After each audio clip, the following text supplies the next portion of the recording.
Welcome back to Trinity in 20 for this week. The past few weeks, I've been talking about some of the features of in this building, of some things that are here that we may have noticed, we may have thought about, but maybe not always thought a whole lot about.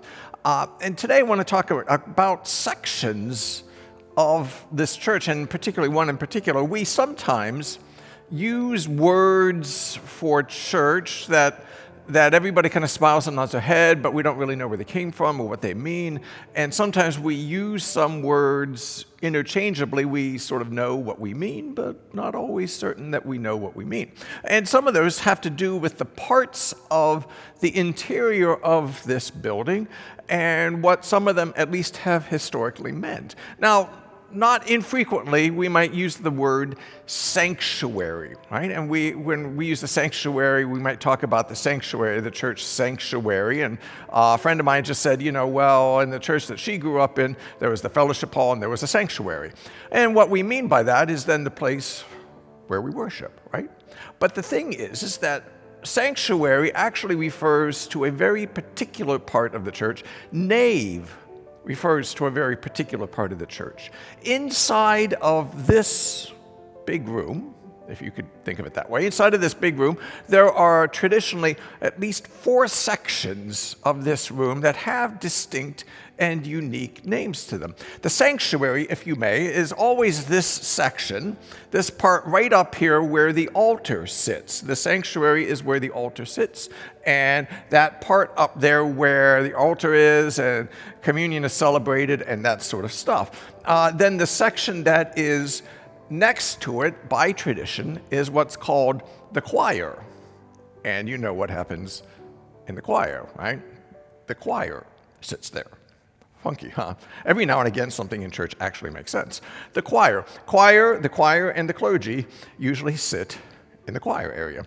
And then the lower floor, this area, is what's called the nave. The 2 sides are called transepts, whether it's the balconies, but the 2 sides are the transepts. And properly speaking, the nave is where the congregation, you, or not leading worship, me, where we sit, where we gather together in this space. Now, before we talk a little more about the nave, just one thing to note, that always by tradition, the nave is separated from the choir by either a screen, and most of those, even in old European churches, most of those screens have been taken away, particularly since the Reformation, so people can see in. But there would be a screen separating this section from the upper section, or it's separated by steps. And in this instance, you can see that there are 3 steps that separate the choir from the nave. Now, as you might imagine, 3 was not an accidental number for the steps. Not only does it look better in terms of the symmetry of the architecture, but also 3 represents, yes, you guessed it, the Holy Trinity, Father, Son, and Holy Spirit. And then you can also then see that the choir is then, instead of being separated by a screen, is also separated from the sanctuary by, yes, you got it, 3 steps. So, but really for today, to talk a little bit more about this section, that the nave is not the worship space in its entirety, and sometimes we do use the word that way, don't we? That the nave is the place where we sit, where we gather, where we worship, and the worship happens together with us gathered here together.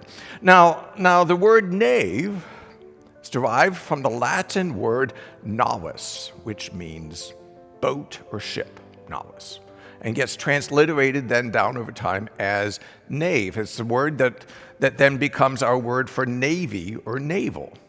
Not navel like the center of your belly, or not knave, K-N-A-V-E, as somebody who's a bit of a rogue, but nave.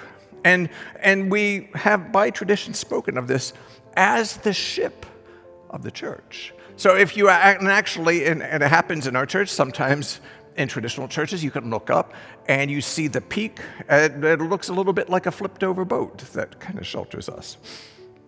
But the nave is the place where we sit, where we gather. And there is a very specific understanding of where that comes from the earliest Christian churches that were built, that there is this sense that the nave is this ship. Sometimes spoken of as the ship of St. Peter, or as, if you remember, St. Peter was a fisherman out on a boat, or also this sense that it is a bit like the Ark of Noah. If you go back a few weeks, we talked about the baptismal font, and that the baptismal font has 8 sides representing the 8 people that were saved in the ark when God saved Noah and his family during the flood. In this sense of this space is where we gather to be, if you may, saved by God in the midst of the storms of the world that surround us. That we come into this space to hear of God's presence with us, of God's saving grace for us, of God's promise to be with us in the storms of our lives, in the storms of the world, in the storms of the places that we find ourselves. That it's not insignificant to speak of this place where we gather, this place where we sit to worship, to gather, to be with our friends and those who are close to us. That this is the part of the way that God saves us. Right? And in this boat, this great boat, we call it church, this great boat that we call Trinity English, this great boat that gathers us together for the purpose of helping us steer our lives safely through our lives, this world, and the places that we find ourselves. So, when you come in on Sunday, or when you worship with us even at a distance, you are here in the nave of the church, the boat, the saving boat, the ark by which God speaks of how our lives matter to God, how our lives are precious to God, how God seeks to save us. And that this is the nave. And usually a nave isn't very good without people. So we will look forward to seeing you here in the next weeks, in the next days, as we gather together here in this place to be reminded that God comes along with us in our lives, in the storm-tossed seas of this world, never leaving us alone. I hope you have a great week, and I look forward to seeing you soon.